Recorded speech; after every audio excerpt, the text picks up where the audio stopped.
We will now move on to individual exposure to technical sensors, or Sigint.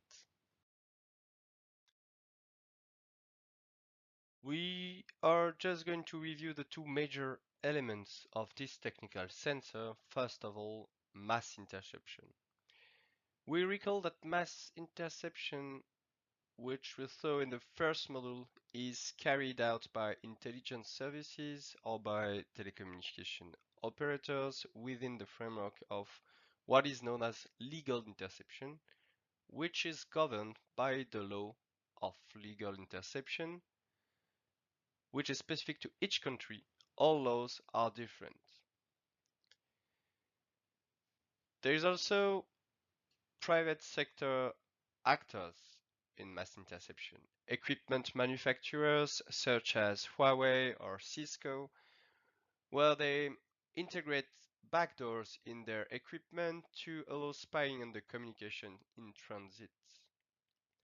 All networks are sensitive to mass interception, whether they are cable or fiber networks, the connection that we have at home, satellite networks, what we can use when surfing the internet from an aeroplane, all mobile networks, GSM, internet through our mobile equipment, and wave network, radio means. These four means of communication are sensitive to mass interception and are susceptible to interception.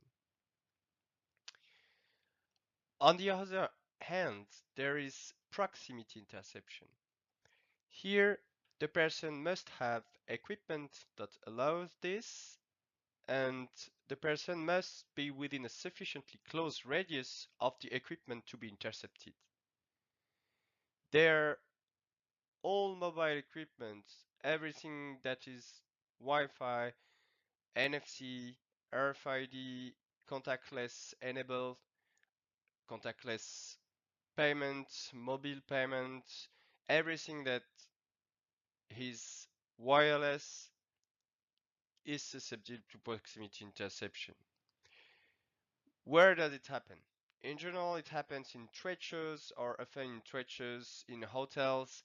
For example, we can quote the Bourget trade shows as being a rather usual place for proximity interception.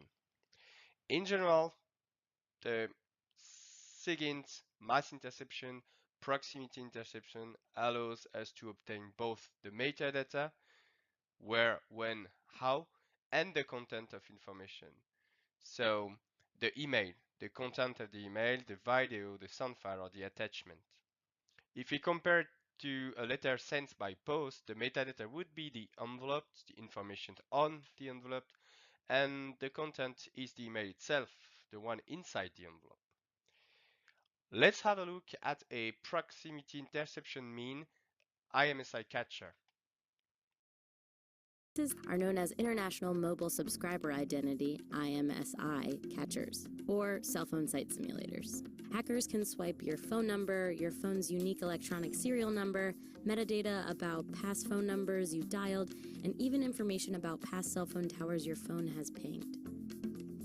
Normally, your phone pings the nearest cell phone tower to allow you to text, call, or use your data. When an IMSI catcher is on, it forces nearby phones to register with it rather than the nearest cell phone tower. The most powerful IMSI catcher, according to AP, can be deployed in low-flying aircraft. AP also reported that more sophisticated versions can eavesdrop on calls by forcing phones to step down to an older, unencrypted 2G wireless technology, and some attempt to plant malware. These devices can range in size and price. IMSI catchers are often the size of a briefcase, but they can be made as small as a cell phone, and they can cost up to $200,000.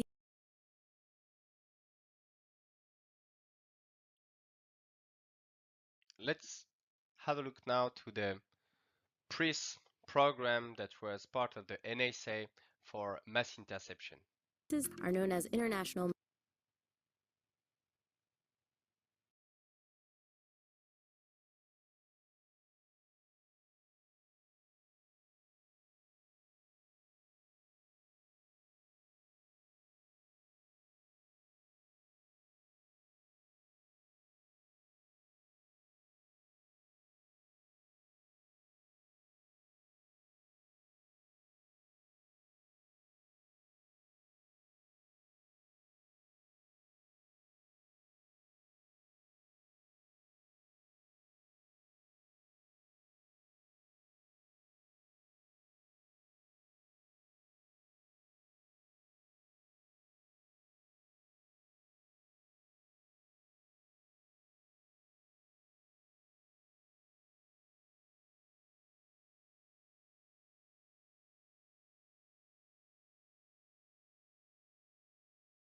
The government uses this unconstitutional program, called PRISM, to collect Americans' international emails, internet calls, and video chats without first obtaining a warrant.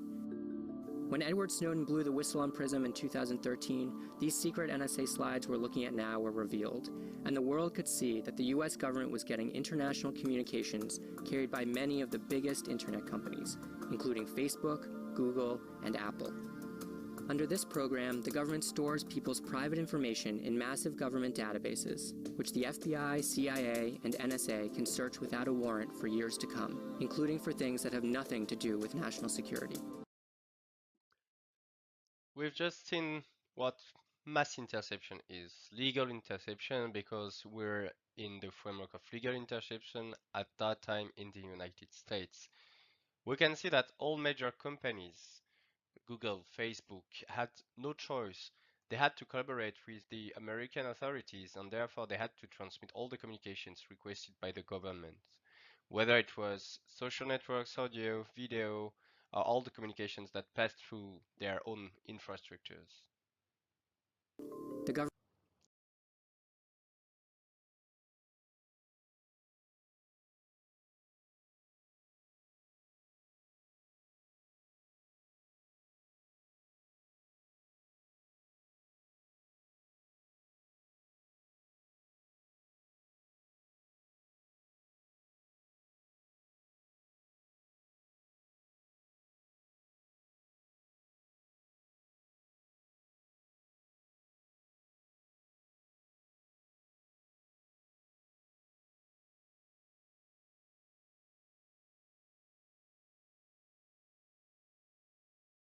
If we now look at the exposure to technical interceptions, we can see that these are physical means of communication, all mobile phones, tablets, laptops, but also logical means of communication, all connected media.